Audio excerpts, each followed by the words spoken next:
কিন্তু যেদিন ডাক পড়িবে, কিন্তু যেদিন ডাক পড়িবে কবর মাঝে যাইতে, জোগাড় কিছু করছো বন্ধু তার মাঝে বিছাইতে। ঘাড় কাত করে বিল্ডিং দেখতেছে, ঘাড় কাত করে। ডান কান্দের ফেরেস্তা চাপা খাচ্ছে, বোঝো নাকি? ঘাড় কাত করলে ফেরেস্তা চাপা খাবি না? কয় আল্লাহ এই পাগলা কি দেখে? আল্লাহ কয় 6 তলা বানাছে তো, 7 তলা পর্যন্ত দেখা যায়, কিন্তু 6 তলা দেখতে গেলে ইঙ্গা করে দেখা লেগেছে।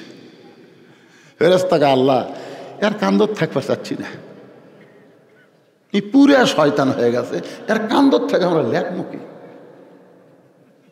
যে শয়তান কবরত যাবি, প্রত্যেক ধাপে ধাপে মৃত্যুর দিকে হাঁটতেছে, প্রত্যেক ধাপে ধাপে আমরা হায়াতকে অতিক্রম করতেছি। ধরে কোন কথা ঠিক কিনা? আপনি কি মনে করছেন আজকে যে রাত চলে যাচ্ছে এই রাত কিয়ামত পর্যন্ত পাবেন? প্রত্যেকটা ধাপে ধাপে যেই মানুষটা কবরের দিকে যাচ্ছে আর সেই মানুষটা ঘাড় কাত করে 6 তলা দেখতেছে, ইয়ার কান্দর থেকে আমরা লেখমুখী। এ তো পুরাই শয়তান হয়ে গেছে।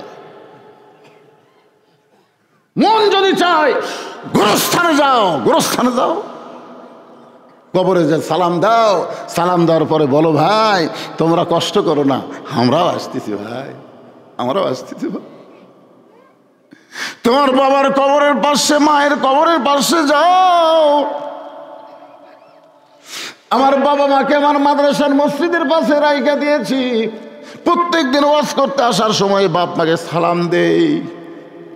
আবার যত রাতি যাই না কেন বাপ মার কবরের পাশে দাঁড়াই,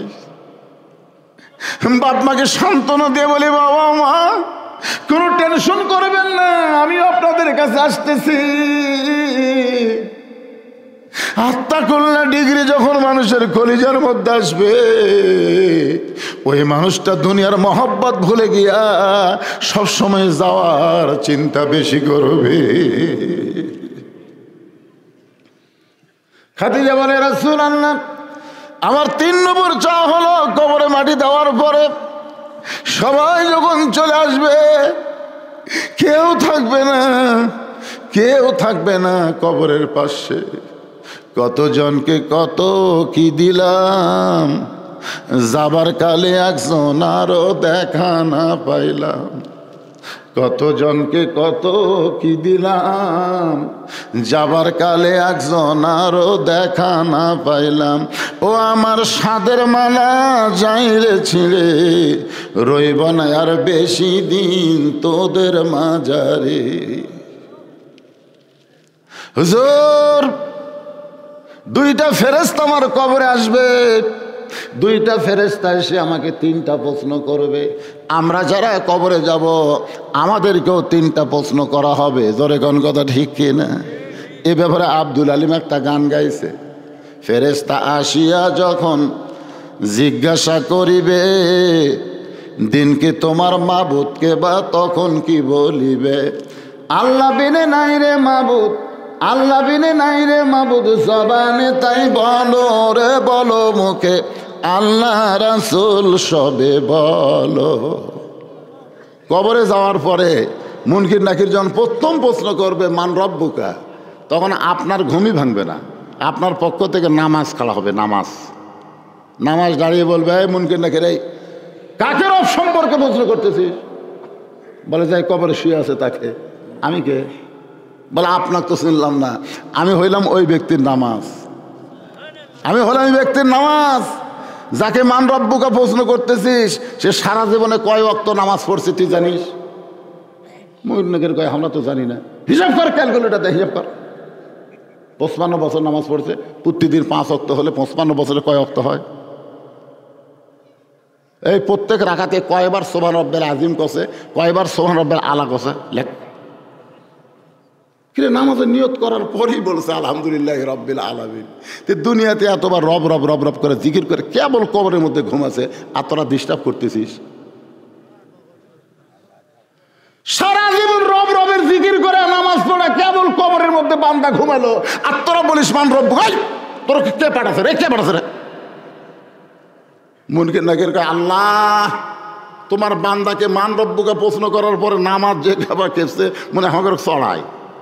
আল্লাহ বলতেছে নামাজ না কবরে গেছে তার রবের উত্তর হয়ে গেছে। ধরে কোন সুবহানাল্লাহ। আর বেনামাজি খালি মরিয়া দেখ, মরিয়া দেখ। ও যে রংবাজ সিনেমার একটা গান নাই, যদি ফুলগুলো হয় অভিমানে ঝরে যায়, আমি মালা গেথে বলো কারে পরাবো, সে যে কেন এলো না, কিছু ভালো লাগে না, কবরে আসো। বাটাম ফাটাবি না? এই জন্যে সমস্ত যুবকদের পায়ে হাত দিয়ে বলতেছি, বাজান আত্মাকুল্লা ডিগ্রি যদি অর্জন করতে চান আপনাদেরকে নামাজ আদায় করা লাগবে। কেউ যদি বলে হুজুর আমি না হয় 5 ওয়াক্ত পড়ি না, তাই বলে কি আমি জুম্মা পড়ি না, জুম্মার নামাজই না। এই রজব চাঁদে লাইলাতুল মেরাজে আল্লাহ নবীকে কিন্তু জুম্মার নামাজ দেয় নাই, আল্লাহ নবীকে 5 ওয়াক্ত নামাজ দিয়েছে। মনে করতেছেন জুম্মা পড়তেছে না, জুম্মা এখানে জুম্মা কিন্তু না, বুনিয়াল ইসলামে খামসেন, বুনিয়াল ইসলামে খামসেন।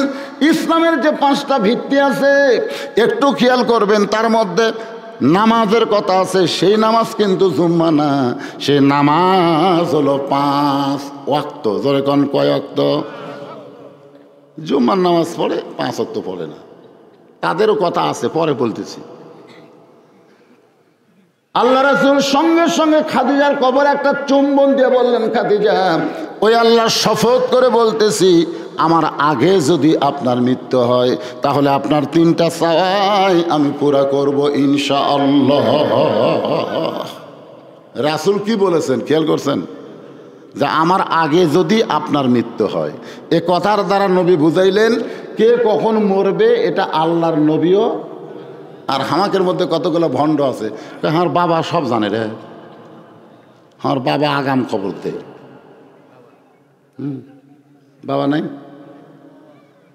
অধিকাংশই বাংলাদেশের ভালো পীরও আছে, ভালো পীর নাই তা না।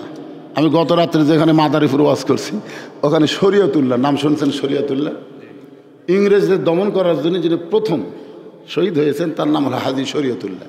ওনার ওখানে গেছিলেন।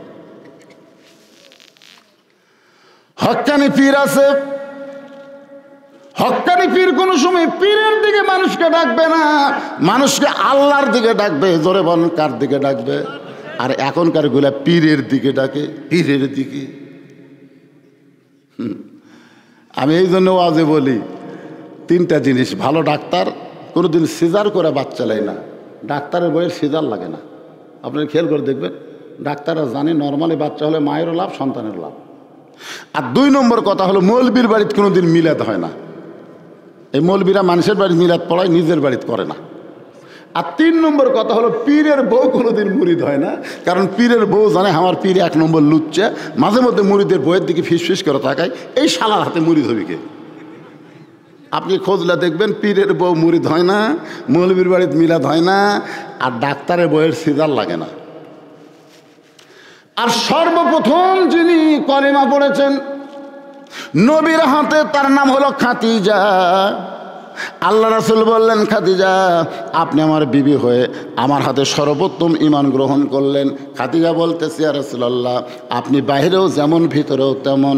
সঙ্গে সঙ্গে আল্লাহ কোরআনের আয়াত নাজিল করলেন, লাকাদ কানা লাকুম ফি রাসূলিল্লাহি উসওয়াতুন হাসানা। যদি ধরতে চাও সফলতা অর্জন করার জন্য রাসূলকেই তোমাদের আদর্শ হিসাবে গ্রহণ করে না। আতিউল্লাহ ওয়া আতিউর রাসূল, আল্লাহর আনুগত্য করো, নবীর তরিকা মোতাবেক চলো। নবীর তরিকা বাদ দেয়া অন্য কোনো তরিকা গ্রহণ করা যাবে না। কথা কন না কেন? হ্যাঁ আমরা পীর মানি, পীর মানি কতক্ষণ? এই যে আমার ছোট ভাই আপনাকে মসজিদের ইমাম, ইক্তেদায়ী তো বিহার ইমাম আপনার কন না, কতক্ষণ কন কি কন না? একদিন ভাই আমার আসর নামাজ পড়াতে যায়, 3 রাকাত বসিছে। 3 রাকাত যখন বসেছে তখন কি ইক্তেদা আর থাকবি? তখন কি হবে? আল্লাহু আকবার। তা আল্লাহু আকবার কেন?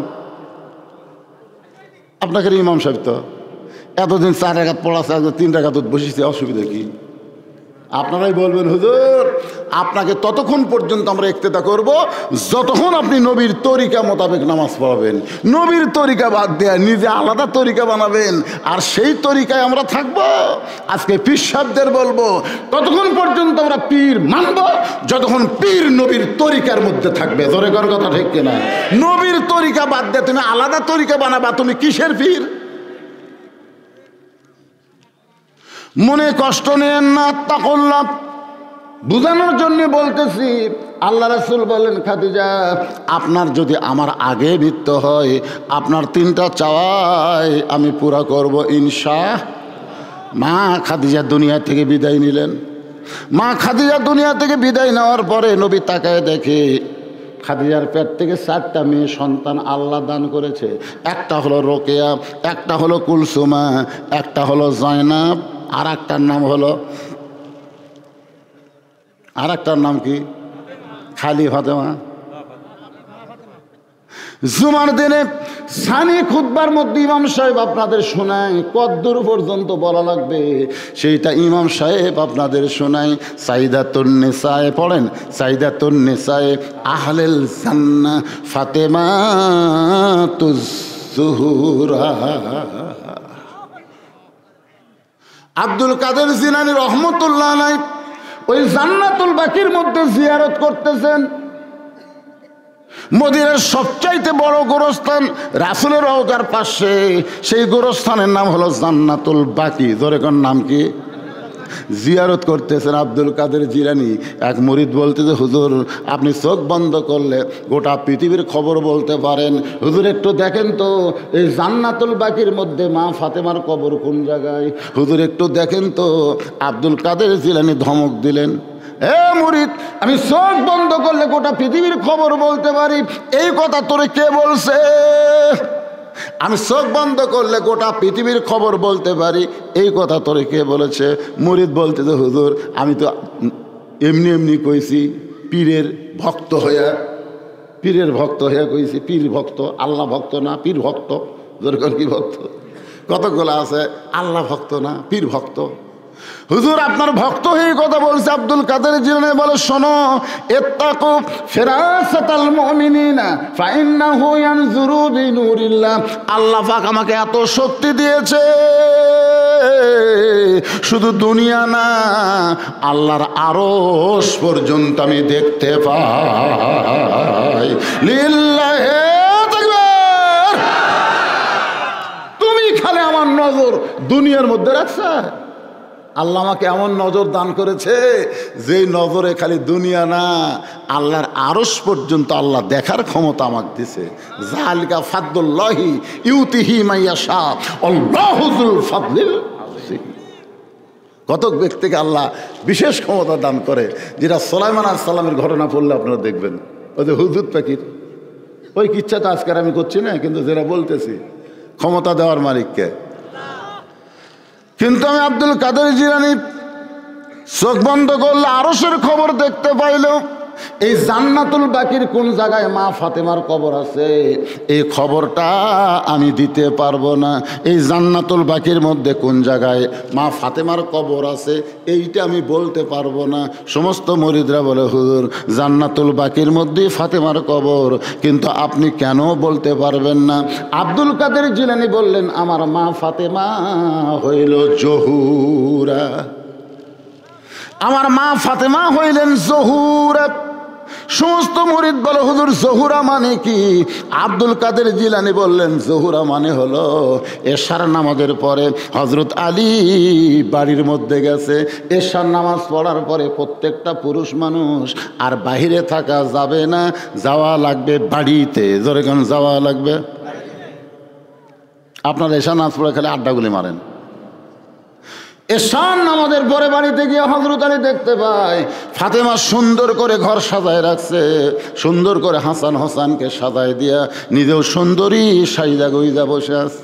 আপনারা বলেন তো স্বামী ঘরের মধ্যে গিয়া সন্তানকে সুন্দর করে সাজায়, বউ সাজিয়ে গিয়া আবার ঘরটাও সুন্দর করে সাজাইছে, পুরুষ মানুষের মন খুশি হয় না কষ্ট পায়? হযরত আলী আল্লাহর শুকরিয়া আদায় করতে ফাতেমা দুইটা সন্তানকে বুকের মধ্যে নিয়ে বলে, বাবা তোমরা দুই ভাই একটু অন্য ঘরে যাও, তোমার বাবার সঙ্গে আমার গোপন কিছু গল্প আছে। হাসান হোসেন বুঝবার পারছে মা সাইদা গুইজা যখন বসে আছে, আমার বাবার সঙ্গে গোপন গল্পের নামে হয়তো প্রেম ভালোবাসা করতে পারে।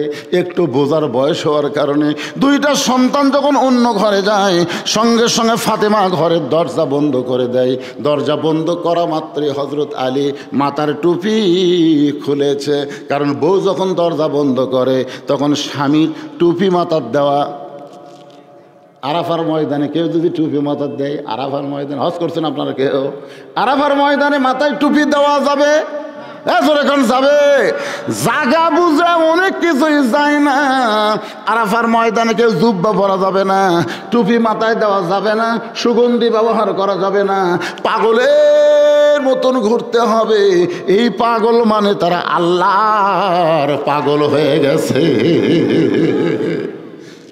যখন বউ ঘরের দরজা বন্ধ করে দিছে, যত বড়ই পীর সাহেব হও আর টুপি চলবি। মাথার টুপি খুলে হযরত আলী ফাতেমাকে দুই হাত বাড়ায় ডাকতেছে আর বলতেছে, হুন্না লিবাসুল লাকুম ওয়া আনতুম লিবাসুল লাহুন্না। স্বামী হলো বিবির পোশাক, বিবি হলো স্বামীর পোশাক। এক দৌড়ে ফাতেমা এসে হযরত আলীর বুকের মধ্যে মাথা রেখে ফোঁপায় ফোঁপায় কাঁদতেছে। আলী বলে, ফাতেমা কান্দার কারণ কি? বলে, কান্দার কারণ হলো আল্লাহ পাক আমার দোয়া কবুল করছে, আল্লাহ পাক আমার দোয়া কবুল করেছে। আমার দুইটা সন্তানকে ঘরের মধ্যে রাইখা এই কথা বলতে পারবো না বলে আমি দরজা বন্ধ করে আপনার কাছে বলতেছি গো স্বামী, আল্লাহ পাক আমার দোয়া কবুল করেছে। আলী বলে, ফাতেমা রে, দোয়া কবুল করছে আনন্দ করো, দোয়া কবুল করা হলো শুকরিয়া তান, শুকর গুজার করো। ফাতেমা বলে, স্বামী গো, কি দোয়া আল্লাহ কবুল করছে এইটা কি আপনি শুনবেন না?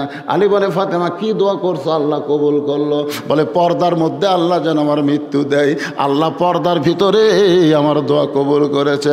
আলী বলে, ফাতেমা, যেই মেয়েটা সারা জীবন পর্দার মধ্যে থাকলো, সারা জীবন পর্দার মধ্যে থাকলো, তার মৃত্যু তো পর্দার ভিতরেই হবে। আর আমাদের বাংলাদেশে সারা জীবন বেপর্দা, কিন্তু মরার পরে তার পর্দা হয়। জোরে কোন ঠিক কিনা? আমাদের বাংলাদেশে সারা জীবন কীভাবে চলে না চলে, মরার পরে 5 কাপড় দিয়ে খাটনিতে আবার লাশ দিয়ে তারপর চাদর মারছে। ফেরেশতারা ঘুরতেছে আর বলতেছে, আল্লাহ, এই মেয়ে গোটা 20 গ্রাম ঘুরে বেড়ালো, বাঁচিয়া থাকতে এক গ্রামের এমন কোনো লোক নাই যে দেখেনি, তে মরার পরে এইরকম করে খাটনিও চাদর দিয়ে ঢাকলো, ব্যাপার কি? আল্লাহ বলতেছে, দেশের নাম বাংলাদেশ রে, এরা বাঁচতে মানে না রে, এরা মরার পরে মানে রে। এ মায়েরা, যারা পর্দার অন্তরালে একটু মনোযোগ দিয়ে শুনবেন। মা ফাতেমার স্বামীর কাছে বলতে, স্বামী গো, আল্লাহ আমার দোয়া কবুল করেছে। আলী বলতেছে, আলহামদুলিল্লাহ। ফাতেমা বলে, স্বামী, কোন রাত্রে সেই দোয়া কবুল হবে এইটা কি আপনি শুনবেন না? আলী বলে, পাগলি, মৃত্যুর কথা কেউ বলতে পারে না, কে কখন মরবে এটা কেউ বলতে পারে? ফাতেমা বলে, স্বামী, আল্লাহ পাক আমাকে জানাইছে আজকে গভীর রাত্রে ফাতেমার মৃত্যু হবে। যেই বলেছে গভীর রাত্রে ফাতেমার মৃত্যু হবে, গাছের গোড়া কাটলে গাছটা যেমন ঠাস করে পড়ে যায়, হযরত আলী তেমনি পড়ে গেলেন ঘরের মাঝায়। মা ফাতেমা আস্তে করে ওই স্বামীর মাথাটা উরাতের উপরে নিয়ে কপালে একটা চুমু দিয়ে বলে, স্বামী গো, এমন করে আপনি কাঁদবেন না, কারণ এই দুনিয়া থাকার জায়গা না, এইখানে আসলে যাইতে হবে। কেউ আগে যাবে, কেউ পরে যাবে, কিন্তু সবাইকে যাইতে হবে। কেউ আগে যাবে, কেউ পরে যাবে, কেউ মুসলমান হয়ে যাবে, কেউ বেঈমান হয়ে যাবে। জোরে কোন কথা ঠিক কিনা? তবে সবাইকে যাওয়া লাগবে। জোরে কোন আসলে, এবার এই কথাটা জোরে করে যুবকেরা, আসলে ওগো স্বামী, আমি মরে যাওয়ার পর আমার 3টা চাওয়া কিন্তু আপনাকে পুরো করা লাগবে। 1 নম্বর চাওয়া হলো রাতের অন্ধকারে আমাকে দাফন করবেন। আমার 2 নম্বর চাওয়া হলো আমার কোনো জানাজার ব্যবস্থা করবেন না। আমার 3 নম্বর চাওয়া হলো আমার লাশটা কিন্তু খাটনিতে তুলবেন না, কারণ লাশ যখন খাটনিতে উঠবে আমার লাশটা কান্দে নিলেই তারা বুঝতে পারবে ফাতেমার দেহের ওজন কত। ওগো স্বামী, আমি পর্দাকে এমনভাবে গ্রহণ করেছি আমার দেহের ওজন দুনিয়ার কেউ বুঝতে পারুক এটা আমি কখনোই কল্পনা করতে পারি না। আমার বাবা যদি দুনিয়াতে থাকতো মরা মেয়ের লাশের খাটনি বাবা কান্দে নিবার পারত, কারণ মেয়ের লাশ বাবা কান্দে নিলে বাবা কোনোদিন ওজন বুঝবে না, কারণ দরদ এমন কাম করবে কাদের ওজন বুঝতে পারবে না। 25শে ডিসেম্বর আমার মা যখন মারা গেল আমরা 4 ভাই মাকে কান্দে নিলাম। মাকে কান্দে নিয়ে যখন কবরের দিকে যাচ্ছি আরে বুঝতে পারি না এই মায়ের সঙ্গে আমার মায়ের দেহের ওজন কত। আমার মাকে যখন কবরের ঘরে নামাই দিলাম বুঝতে পারলাম নাই রে এই দুনিয়াতে আমার মা নাই রে। মা যখন না থাকে তখন বুঝতে পারবেন এই দুনিয়াতে আপনার আপন বলে আর কেউ নাই। আমার হাসান হোসেন এত ছোট, একজনের বয়স হলো 4.5 বছর, একজনের বয়স হলো 5.5 বছর। এরা 2 ভাই মায়ের লাশের খাটনি কান্দে নিবার পারবে না। আপনি শুধু একাই আমার লাশটা কান্দে করে নিয়ে ওই জান্নাতুল বাকির পূর্ব কোণায় দাফন করবেন। দুনিয়ার কোনো মানুষ যেন ফাতেমার কবরের খবর না পায়। হযরত আলী ফাতেমাকে দাফন করার পরে 2 হাত তুলে আল্লাহকে বলতেছে, আল্লাহ নবীর কলিজার টুকরা সারা জীবন কিছুই দিবার পারেনি, আল্লাহ আজকে গভীর রাত্রে কবর দিয়া তোমার কাছে কান্দি, তুমি ফাতেমারে কবুল করে নাও। এই দোয়া করার পরে তাকায় দেখে সামনে কয়েকটা পুরাতন কবর দেখা যায়। এই মাত্র ফাতেমার কবর গেল, সেই নতুন কবর নাই। আলী চিৎকার করে বলে, ফাতেমার কবর এখনই দাফন করলাম, সেই কবর গেল কোন জায়গায়? কে যেন ডাক দে বলে, আলী রে ফাতেমা পর্দানিশি, আমি আল্লাহ জোহরা ডিগ্রি দিয়া ফাতেমার কবরটাকে কিয়ামত পর্যন্ত পর্দা করে দিয়েছি। তার নবীর 4টা মেয়ের মধ্যে 3টা মেয়ের নাম কুলসুম, রুকিয়া, জয়নাব, কিন্তু ফাতেমার সময় সবাইকে বলতে হবে সাইদাতুন নিসায়ে আহলিল জান্নাহ ফাতেমাতুজ জোহরা। সুবহানাল্লাহ। মায়েরা যারা পর্দার অন্তরে বসে আছেন, সমস্ত জান্নাতি নারীদের নেত্রী হবে ফাতেমা। আল্লাহ রাসূল তাকে 4টা মেয়েই কাঁদতেছে। মা খাদিজা মরে গেছে, মেয়েরা কি কাঁদবে না? কিন্তু 3টা মেয়ের কান্নার খুব সাউন্ড আছে, ফাতেমার কান্নার কোনো শব্দ নাই। রাসূল ফাতেমাকে ঘরের মধ্যে ডাক দিলেন। ডাক দেওয়ার পরে বললেন, মা তোমার মা দুনিয়া থেকে বিদায় নেওয়ার সময় আমাকে ওসিয়ত করে গেছে। ওসিয়ত আপনি মরার আগে ওসিয়ত করবেন, এই যে গোরস্থানের মাহফিল, তো আপনি ওসিয়ত করবেন যে ভাই আমি মরে গেলে কোনো বেনামাজি যান আমার কবর না খোঁড়ো, এরকম ওসিয়ত করবেন। পারবেন না? কারণ বেনামাজি কবর খোঁড়া মানে আপনার আযাব শুরু হয়ে গেল, কবর যাওয়ার আগে আপনার আযাব শুরু হবে। আর যদি বিড়ি খোরেরা খোঁড়ে তো বুঝছেন, তাহলে আপনি বুঝছেন যে ফেরেশতারা কিন্তু বিড়ির গন্ধ সহ্য করা পারে না। পারবে?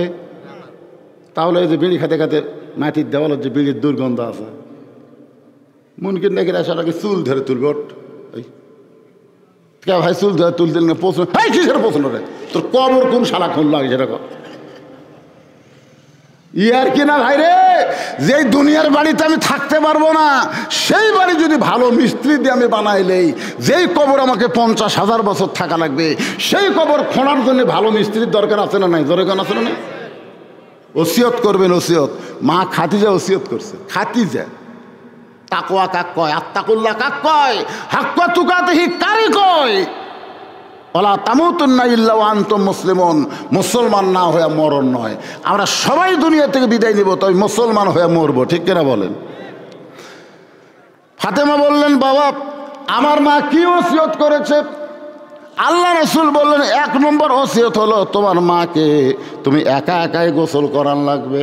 তোমার মাকে অন্য কেউ সহযোগিতা করতে পারবে না, তুমি একা একাই তোমার মাকে গোসল করান লাগবে। ফাতেমা বলতেছে বাবা আমার আরও 3টা বোন আছে, ওরা যদি একটু সহযোগিতা করবার চায়। রাসূল বললেন বা মা আমি নই, তোমার মা ওসিয়ত করেছে শুধু তুমি ছাড়া তোমার মারে কেউ গোসল করাবার পারবে। যেদিন ফাতেমা জন্মগ্রহণ করে খাদিজা বলতেছে ইয়া রাসূলুল্লাহ এই যে মেয়েটা জন্মগ্রহণ করলো এটা কে? আল্লাহ রাসূল বলে আপনি কি করেন, আমি হলাম বাবা আপনি হলাম মা, এটা আমাকে মেয়ে। খাদিজা বলতেছে খুব চেষ্টা করলাম এখন পর্যন্ত ফাতেমার ইজ্জতের কোনো কিছুই আমি মা হয়েও দেখতে পাইনি। মানে জন্মের পরে এই 2 হাত দেয় এমন ভাবে ঢাকা, খাদিজা বলতেছে আমি মা হয়েও দেখতে পারিনি, মা হয়েও আমি দেখতে পারিনি। আল্লাহ রাসূল বললেন খাদিজা রে মেয়েদের মধ্যে আল্লাহ আপনাকে 1 নম্বর জান্নাত দিবে। পুরুষের মধ্যে 1 নম্বর হলো আবু বকর আর নারীদের মধ্যে 1 নম্বর হলো খাদিজা। কিন্তু আপনার ফাতেমাকে আল্লাহ জান্নাতি নারীদের নেত্রী বানাবে। খাদিজা বললেন ইয়া রাসূলুল্লাহ যে মেয়েটা আমার জান্নাতি নারীদের নেত্রী হবে সেই মেয়েটা যেন আমাকে গোসল করায় দেয়, সেই মেয়েটা যেন আমাকে কাফনের কাপড় পরায় দেয়। মা ফাতেমা খাদিজাকে কাফনের কাপড় গোসল করানোর পরে ফাতেমা খাদিজাকে গোসল করানোর পরে আল্লাহর নবীর কাছে এসে বলতেছে বাবা এখন কাফন দেন আমার মাকে পরাবার চাই। সঙ্গে সঙ্গে নবী আমার ওই জুব্বাটা বের করে যখন ফাতেমার হাতে দেয় ফাতেমা জুব্বা নিয়ে ছোট বাচ্চার মতন কান্না শুরু করে দিয়েছে। আল্লাহ রাসূল বলে ফাতেমা কান্দো কেন? ফাতেমা বলতেছে বাবা আমি সব সময় মায়ের কাছে থাকতাম, মায়ের জীবনের বহু গল্প আমি শুনেছি। যে মেয়েটা সবসময় মায়ের কাছে থাকে দেখবেন ওই মেয়েটা কিন্তু মায়ের বন্ধু হয়ে যায়, হয় কি হয় না? একদিন খাদিজা বলতেছে ফাতেমা তুমি কি আমার বিয়ার খবর জানো? ফাতেমা বলতেছে মা আপনার যখন বিয়া হয়েছে তখন কোথায় ছিলেন? খাদিজা কয় তোমার তো তখন জন্মই হয়নি।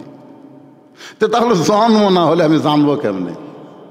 আসলে এই কথাটা আবেগের চোটে বলে ফেলে দিয়েছে। যেরকম আল্লাহ বলছে আলাম তারা কাইফা ফাআলা রাব্বুকা বিআসহাবিল ফিল, আপনি কি হস্তি বাহিনীকে দেখেছেন? আল্লাহ রাসূলকে বলতেছে আপনি কি হস্তি বাহিনীর অবস্থা দেখেছেন? তো রাসূল বলতেছে আল্লাহ যখন হস্তি বাহিনীর খবর কাবাগর ধ্বংস করবে ধ্বংস হলো তখন আমি কোথায় ছিলাম? আল্লাহ কয় তখন তো আপনার জন্মই হয়নি। মানে রাসূল দুনিয়াতে আসার 5 বছর আগে এই ঘটনা ঘটছে। কয় বছর আগে? ফাতেমা চমকে বলতেছে মা তাহলে আমার বাবার সঙ্গে আপনার বিয়ার খবরটা কেমন আমি একটু শুনতে চাই।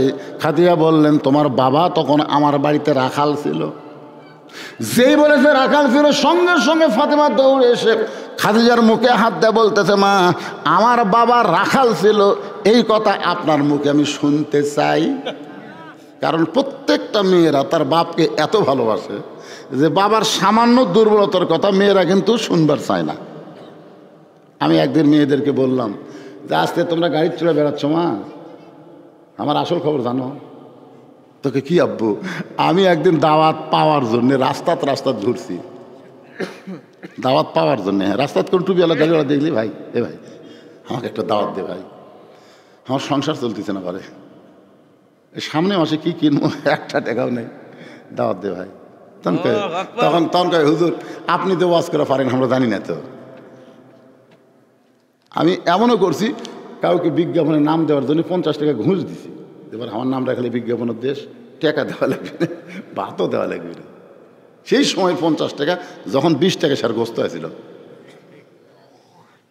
ফাটাফাটি ওয়াজ করছি। তারপর এটা বলতো অন্তর ফেসবুক ইউটিউব আসলো না, মোবাইলও আসলো না, বুঝলেন? এই বিয়ের পরে আমাকে দাওয়াত দিছে, 1 মাস পরে আসা দিকে ওয়াজই নেই। আমি কে ভাই ওয়াজ করছে কমিটির মধ্যে গন্ডগোল লাগে ওয়াজ বন্ধ হুজুর। তো তাহলে আমার খবর দেওয়া লাগবে রে। কী দেওয়া খবর দেবো হুজুর? চিঠি লেগেছি, এখন চিঠি পাচ্ছেন কেনা? খালি ফেরত যাব, দিনে 5 পরে চিঠি গেল, ওয়াজ হচ্ছে না। 10 দিন আগে চিঠি দিছে, 5 দিন পরে পেলেন। এইরকম কষ্ট করে করে আজকে এই পর্যায়ে আইছি। আমার মেয়ে করে কোলে, মেয়েরা গেলে হাসে যে এইগুলো সত্যি কথা আমি যেটা বলতেছি। কিন্তু আমার একটা মেয়ে আছে, এই আব্দুল বারী রশিদের বউ সাকিয়া, ও দৌড়ে এসে আমার কাছে বসে কান্দে। আমি বললাম, মা কান্দো কেন? বলে, বাবার কষ্টের কথা শুনে বড় কষ্ট লাগে বাবা, এই কথাগুলো আপনি আর আমাদের সামনে বলবেন না। যেই মাত্র খাদিজা বলতেছে তোমার বাবা আমার বাড়িতে রাখাল ছিল, সঙ্গে সঙ্গে ফাতেমা দৌড়ে গিয়ে মায়ের মুখ চেপে ধরে বলে, মা এই কথা বলবেন না, আমার বাবা রাখাল ছিল, এইটা আমি মানতে পারলাম না। খাদিজা বলতেছে, ফাতেমা না মানলেও শুনতে হবে, ওই রাখালকে পছন্দ করে আমি আমার স্বামী হিসাবে গ্রহণ করেছি। ফাতেমা বলে, বাবা রাখালকে পছন্দ করে আমার ধনী মা আপনাকে স্বামী হিসাবে গ্রহণ করলো, আজকে সেই মা আমার মারা গেল, মক্কার দোকানে কি নতুন কোনো কাপড় নাই, নতুন কোনো কাপড় না দিয়া এই পুরাতন জুব্বা দিচ্ছেন বাবা, এই পুরাতন জুব্বা না দিয়া নতুন কোনো কাপড় কি আমার মার জন্য দেওয়া যায় না? সঙ্গে সঙ্গে রাসূল বললেন, ফাতেমা এই জুব্বা আমি তোমার মাকে দিচ্ছি না মা, তোমার মা আমার কাছে চাইছে। এই জুব্বার গুরুত্ব হলো এই জুব্বার সঙ্গে আল্লাহর কোরআনের সম্পর্ক রয়েছে। লিল্লাহে তাকবীর। তাহলে জুব্বার সাথে কোরআনের সম্পর্ক থাকলে, কোরআনের কারণে যদি জুব্বার দাম বাইরা যায়, আপনারা যারা আজকে ওয়াজ শুনতেছেন, আমাদের সকলের জন্য এই কোরআনের সাথে সম্পর্ক রাখার দরকার আছে না নাই? কারা কারা আল্লাহর কোরআনের সঙ্গে সম্পর্ক রাখবেন? দুই হাত তুলে আবার আল্লাহকে একটু দেখান। লিল্লাহে তাকবীর। হাত নামান। আল্লাহর কোরআনের সঙ্গে যদি সম্পর্ক রাখতে পারি, দুনিয়ার কোনো বাতিল শক্তি আমাদের কাছে আসতে পারবে না। ধরে কোন কথা ঠিক কিনা? কোরআনের মধ্যে সব খবর আছে না নাই? যখন আছে না নাই? এজন্য আল্লাহ কোরআনকে লক্ষ্য করে বলেছেন, ভাইজান কোরআনের কথা বলতেছি, আল্লাহ বলতেছেন, অনুনাজ্জিলু মিনাল কোরআনি মা হুয়া শিফাউ ওয়া রাহমাতুল লিল মুমিনিন। যার বাংলা স্লোগান হলো সব সমস্যার সমাধান। জোরে কোন, এতগুলো মরদ মানুষ, এর চেয়ে জোরে দেওয়া যাবে না। সব সমস্যার সমাধান আল কোরআনের আলো। ঘরে ঘরে না, সংসদেও না, হ্যাঁ সব জায়গায়। এর আগে তো আমি আপনাদের বলেছি যে আমরা ডাইরেক্ট না কই অ্যাঙ্গেলে মার দেবো। ধরে কোন কথা ঠিক কিনা? যখন সংসদে কবেন তখন ওরা মনে করবে আর ওই দল রে, দরকার নাই, এমন একটা মার দেবো যেন অ্যাঙ্গেলে সব জায়গায় যায়। আমি যেই বলবো আল কোরআনের আলো, আপনারা বলবেন সব জায়গার মধ্যে সংসদ আছে। আল কোরআনের আলো। পিছনে যারা দাঁড়িয়ে আছে ওরা কিছুই বলতেছেন নাকি? সবাই বলো, আল কোরআনের আলো। কোরআন হাদিস যেখানে, দুনিয়ার মুসলমান। লিল্লাহে তাকবীর।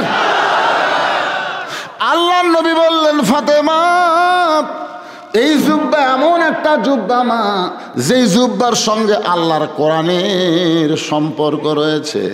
তোমার মা চেয়েছে, এখন ফাতেমা ওই জুব্বাটা নিয়ে মা খাদিজাকে পরানোর জন্য রওনা দিয়েছেন। নবী আমার পিছনে পিছনে, ফাতেমা আমার সামনে সামনে। অনেকে এখন চিল্লাচিল্লি করে, ওই পার চিল্লাচিল্লি কি করে?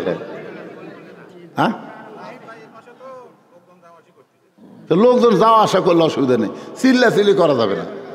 মাহফিলের ভলেন্টিয়ার যারা আছেন, এই ছোটো ছোটো বাচ্চারা কি বুঝবে? এদেরকে বুঝার লাগবে। ছোটো ছোটো বাচ্চারা বোঝে?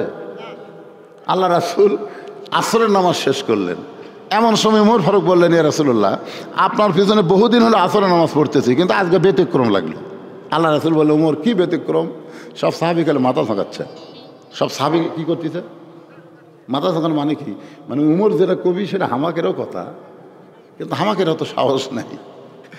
হুজুর আসরের নামাজের প্রথম রাকাতে 2 সেজদা, এক সেজদায় 3 বার সুবহান রাব্বিল আলা হলো, কিন্তু দ্বিতীয় সেজদা যা 100 বার সুবহান রাব্বিল আলা কই আপনি সেজদা থেকে মাথা তোলেন না। দ্বিতীয় রাকাতে কোনো সমস্যা নাই, তৃতীয় রাকাতে কোনো সমস্যা নাই, চতুর্থ রাকাতেও কোনো সমস্যা নাই, কিন্তু প্রথম রাকাতে এটা কি হলো? আল্লাহ রাসূল বলে, ওমর বিপদ হয়েছে দ্বিতীয় রাকাতের তিনবার যখন সুবহানাল্লাহ আলা কইলাম, এই তিনবার কয়ে যখন মাথা তুলবো এমন সময় দুই পবিত্র আমার কাঁধের উপর এসে চলল। দুইজন কি পবিত্র লাতিন, এরা হামাকের মতন খাড়া হয়ে পেশাব করে ছিল। রাসূল বলতেছে দুই পবিত্র, মানে কি আল্লাহ রাসূল কি নামাজ পড়াবার গেলে নামাজের জায়গা পাক, কাপড় পাক, ওটি যদি পেশাব করে পেশাব ভরে আমাকে লাঠি গেলে পেশাব ভরে লেগে আমার কান্দর চড়ে, তাহলে পবিত্র? আল্লাহ রাসূল বলেন দুই পবিত্র আমার কান্দে চড়েছে। আমি সেজদারত অবস্থায় যখন ওদেরকে নামার চাইলাম, নামাজের মালিক আল্লাহ ডাকলেন, হাবিব আমার কথা চিন্তা করে আপনি এই দুইজনকে নামাবেন না? আমি আল্লাহ ওদেরকে এত পছন্দ করি, যতক্ষণ ওরা আপনার কাঁধের উপর বসে থাকবে আপনি সেজদা থেকে মাথা তুলতে পারবেন না। আল্লাহ রাসূল বললেন, লিল্লাহি তাকবীর। আল্লাহ রাসূল বললেন, ছোট বাচ্চাদের তোমরা স্নেহ করো, বড়দের তোমরা সম্মান করো, আর তোমাদের বয়সী যারা হয় তাদেরকে তোমরা মহব্বত করো। তাহলে ছোট ছোট বাচ্চারা দৌড়াদৌড়ি করলে, তাড়া দিলে খেপে দেবে, এদেরকে বুঝান লাগবে। এরা বোঝে না, এরা তো আবারও খাওয়ার জন্য আপনাকে আবার শেষ আবার কি আছে, খিচুড়ি আছে, এই খিচুড়ি খাওয়ার ধান্দাত খালি ঘুরতেছে। এরা যা বুঝেছে তাই। তবে সন্তান ভালো হওয়ার পিছনে মায়ের ভূমিকা 90 ভাগ আর বাপের ভূমিকা হলো 10 ভাগ। মা যদি ভালো হয় পেটের বাচ্চা কোনোদিন বাইরে চিল্লাচিল্লি করবে না, কারণ বাবায় আনন্দে মাতিয়া সাগরে ভাসাইয়া সেই যে চইলা যায় খবর লয় না। মাজন ধরিয়ায় দরে কতই কষ্ট করে, 10 মাস পরে পায় প্রসবের বেদনা।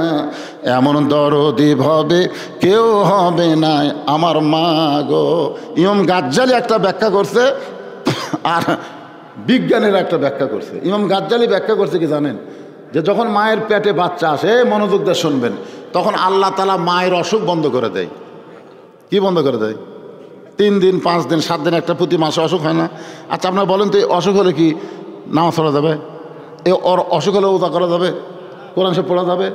কিন্তু সন্তান পেটে আসার সাথে সাথে এই অসুখটা বন্ধ করার কারণ হলো সন্তান পেটে থাকা অবস্থায় মার যেন কোনো ইবাদতের কমতি না হয়। আর মায়ের ইবাদতের সাথে পেটের বাচ্চার আল্লাহ একটা সম্পর্ক করে দেয়। পেটে বাচ্চা নিয়ে মা যদি 5 ওয়াক্ত নামাজ পড়ে, ওই বাচ্চাকে নামাজের ওয়াজ করা লাগবে না। কারণ যখন 4 মাস 5 মাস বয়স হয়ে গেছে, রুকুর থেকে মা সেজদাত গেছে, ফেরেশতাকে আল্লাহ দেখেন কি করতেছে, মা সেজদাত যাওয়ার কারণে পেটের বাচ্চা পেটের মধ্যে দমর খাচ্ছে, কষ্ট হচ্ছে। আল্লাহ এই ফেরেশতা সাক্ষী থাক, যেই মা পেটে বাচ্চা নিয়ে নামাজ পড়লো, ওই মা শুধু নিজে নামাজ পড়তেছে না, পেটের বাচ্চাকেও নামাজের ট্রেনিং দিচ্ছে। জোরে কোন সুবহানাল্লাহ। আজকে রমজান মাসে হোটেলের দরজাত কালো পর্দা দিয়ে কারা খায়? যারা পেটত থাকা অবস্থায় মা রোজা ছিল না। মা এই পেটত বাচ্চা থাকা অবস্থা কি রোজা নেই? সাগরিক হয়েছে রোজা থাকলে শুকে যাবি মা, এইবার তুই রোজা থাকিস না, তাজা থাক। মাও খাসে, ওও খাসে, এই জন্য বেড়া আসার খাওয়ার অভ্যাস হয়ে গেছে। এ রজব মাস যাচ্ছে, রজবের পরে কি এই চাঁদ উঠলে আল্লাহ রাসূল যে দোয়া সবসময় বেশি পড়তেন, সে দোয়ার না আল্লাহুম্মা বারিক লানা ফি রজব ওয়া শাবান ওয়া বাল্লিগনা রমাদান। আমরা আল্লাহর কাছে বলি, আল্লাহ রজব শাবানকে তুমি বরকতে পরিপূর্ণ করে দাও, রমজান মাস পর্যন্ত আল্লাহ আমাদের হায়াতকে বাড়ায় দাও। জোরে কোন আমিন। আপনারা সামনে রমজান মাসে কারা কারা রোজা থাকবেন না হাত তোলেন তো দেখি।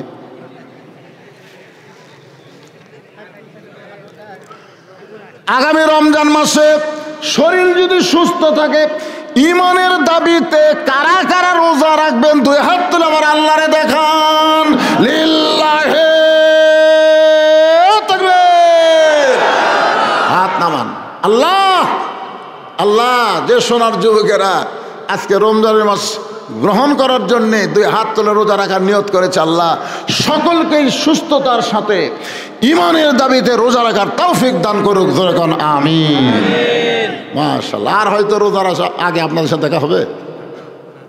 এই জন্যে কি হলো, মন খারাপ করলেন? আল্লাহ শরীরকে সুস্থ রাখলে রোজা রাখতে কি সমস্যা?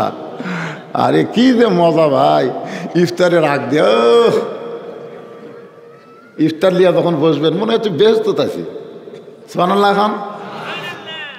আসসাউমুলি ওয়া নাযিবিহি, আল্লাহ বলেছেন রোজা আমার জন্যে, আর আমি আল্লাহ নিজের হাতে বান্দাদের পুরস্কার দিব।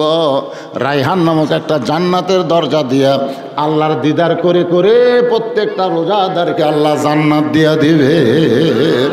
এখন আসেন মূল আলোচনায়। ফাতেমার সামনে সামনে জুব্বা নিয়ে আর আল্লাহর নবী পিছনে পিছনে যাচ্ছেন। কোরআনে আল্লাহ বলেছেন নবী যখন রাস্তা চলবে নবীর সামনে কেউ যাবার পারবে? নবী যখন কথা বলবে নবীর মুখের সামনে কেউ কথা বলতে পারবে না। কিন্তু এই জায়গায় ফাতেমার সামনে সামনে, নবী পিছনে পিছনে হাঁটতেছে।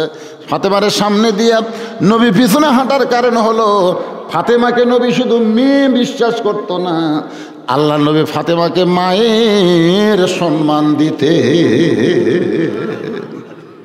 মায়ের সম্মান দিতেন নবীর মেয়ে ফাতেমাকে। ফাতেমা যেই মাত্র ঘরে ঢুকলো আল্লাহর নবী দরজা বন্ধ করে দিলেন।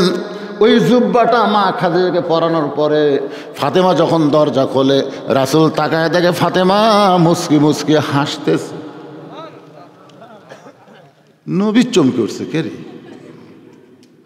মাকে জুব্বার কাপড়ের কাপড় পরাইয়া মেয়ে হাসতে হাসতে দরজা খুললো। কারণ কি? আল্লাহ নবী বললেন ফাতেমা কানতে কানতে তুমি জুব্বা নিয়ে ঢুকলা আর হাসতে হাসতে ঘরের দরজা খুললা। ফাতেমা বলে বাবা কানতে কানতে কেন ঢুকলাম এটাও আপনি জানেন, হাসতে হাসতে কেন দরজা খুললাম এটাও আপনি জানেন। রাসূল বলে ফাতেমা কানতে কানতে তুমি ঢুকলা আমি জানি, কিন্তু হাসতে হাসতে দরজা খুললা এটা আমি জানি না। এ কথার দ্বারা বোঝা গেল আমাদের নবী গায়েবে জানে। জোরে কন না কেন? জানে? আল্লাহ রাসূল বলেছেন। এদের সাহাবীরা যখনই সাহাবীরা কোনো কথা আসতো তখন কি বলতো? আল্লাহ এবং রাসূল ভালো জানে। এ কথা নাই? এই কথাই কিন্তু কোনোদিন কোনো সাহাবী বলেনি আল্লাহ জানে। এ কথা কোনোদিন কোনো সাহাবী কয়নি। প্রত্যেকটা হাদিসের ব্যাপারে দেখবেন সাহাবীরা বলেছে আল্লাহ এবং রাসূল ভালো জানে, রাসূল এবং আল্লাহ ভালো জানে, এ কথা কিন্তু কয়নি। কথাটা আবার সিরিয়াল দেখবেন, আল্লাহ এবং রাসূল ভালো জানে। তাহলে আগে কে জানে, তারপরে কে জানে, তারপরে কে জানে, তারপরে আমরা জানি। কথাটা বুঝলেন না ভাইজান? এই জন্যে খুবই খেয়াল করবেন আল্লাহর যে মর্যাদা রাসূলের যে শান এটা যেন একত্র না হয়। এটা আপনারা খুব খেয়াল করে কথা বলবেন। অনেকেই এমনভাবে বয়ান করে যে রাসূলই আল্লাহ।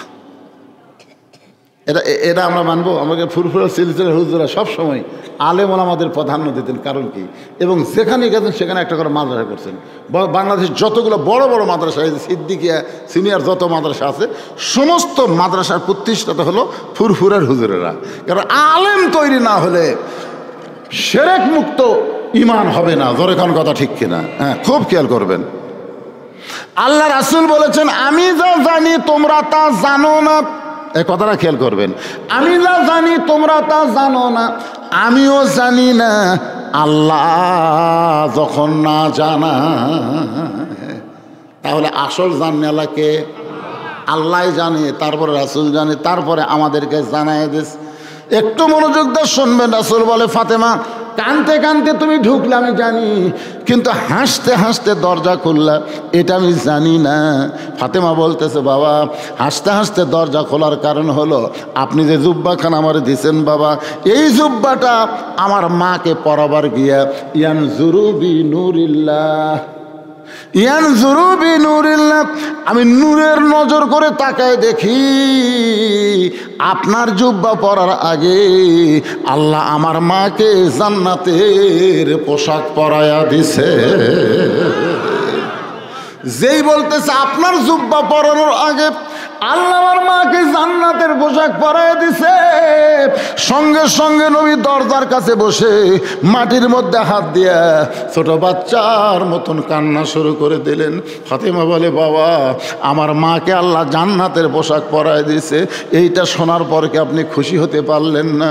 রাসূল বলে, ফাতেমা এইটা আমার কোনো দুঃখের কান্না নয় মা, এটা আমার জীবনের সব চাইতে আনন্দের কান্না। ফাতেমা রে,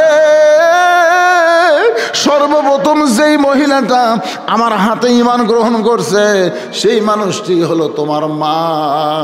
আমার বিশ্বাস সর্বপ্রথম ঈমান গ্রহণ করার কারণে আল্লাহ তাকে জান্নাতের পোশাক পরায় দিছে। নবী আমার নিজের হাতে খাদিজাকে অন্ধকার কবরের মধ্যে নামায়া দেয়, চোখ দিয়ে দর দর করে পানি পড়তেছে। আবু বকর বলে, রাসূলুল্লাহ আপনি যদি এমন করে কাঁদেন তাহলে আমরা কেমনে সহ্য করব? রাসূল বলে, আবু বকর আমি এখন নবী নাই রে, আমি এখন নবী নাই। আমার খাদিজার কবর যখন দিচ্ছি, মাটি কবরে যখন লাশটা নামাই, আমি এখন নবী নাই রে, আমি হলাম পৃথিবীর সবচাইতে হতভাগ্য স্বামী। এই খাদিজা যতদিন জীবিত ছিল আমি রাসূল ততদিন দ্বিতীয় কোনো বিয়ে করি নাই।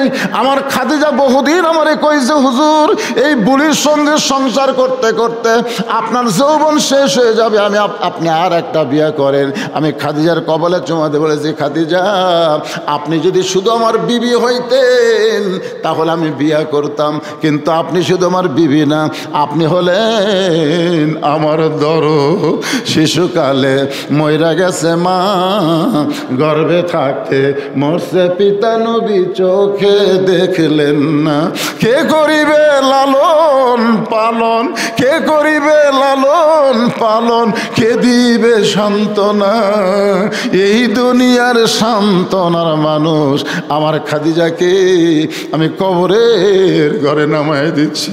আবু বকর কলেমার দাওয়াত দিবার যত রাতি যাই না কেন, আবার যত রাতি বাড়িতে ফিরে আসি না কেন, আমার খাদিজাকে কোনোদিন একটা বার ডাক দেওয়া লাগে নাই। আমি যখন দরজার পাশে দাঁড়াই সঙ্গে সঙ্গে খাদিজা দরজা খুলে দেয়। কোনোদিন রাত একটা, কোনোদিন রাত দুইটা, কোনোদিন রাত তিনটা। আমি নবী চমকে বললাম, খাদিজা কোনোদিন আপনাকে ডাক দিলাম না আর আপনি দরজা খুলে দেন, আপনার কি চোখে ঘুম ধরে না? খাদিজা বলে, রাসূলুল্লাহ আমি সেই দিন একলা ঘুমাবো যেদিন আমার মৃত্যু হবে, আমি ততদিন পর্যন্ত একলা ঘুমাবো না যতদিন আমার রাসূল আমার কাছে ফিরে আসবে। আপনি কলেমার দাওয়াত দিবেন কষ্ট করে আর আমি বিছনায় ঘুম পারবো এমন বিবি আমি না। আমি দরজার কাছে দাঁড়িয়ে থাকি, আপনার মেশকাম্বরের সুগন্ধে আমি দরজা খুলে দিই। রাসূল বলে, আবু বকর আমার খাদিজাকে আজকে কবরের ঘরে থুয়ে যাচ্ছে। আবু বকর রে, এই দুনিয়াতে আমার কেউ নাই রে, আমার আর কেউ নাই। কবরে মাটি দেওয়ার পরে আল্লাহর নবী যখন কবর থেকে উঠলেন, বাজানগো সমস্ত সাহাবীরা কবর থেকে চলে যায়। এমন সময় আল্লাহর নবী খাদিজার কবর থেকে নড়েন না। ইয়া আইয়ুহাল্লাযীনা আমানুত্তাকুল্লাহা হাক্কা তুকাতিহি ওয়া লা তামুতুন্না ইল্লা ওয়া আনতুম মুসলিমুন।